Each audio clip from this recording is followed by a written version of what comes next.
Gosh! Inatatad niya talaga ako ng kiss. Every morning, ganyan siya. Ganyan siya, ganyan.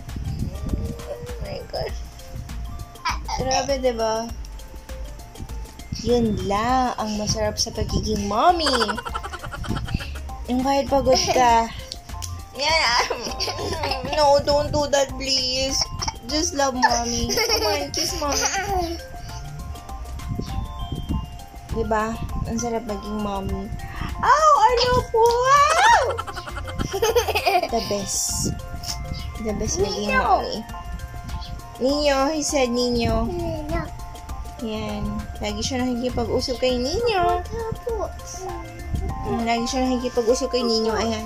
Nakikikwentuhan na naman sila ni Ninyo. So, to everyone guys, have a nice morning, TGIF!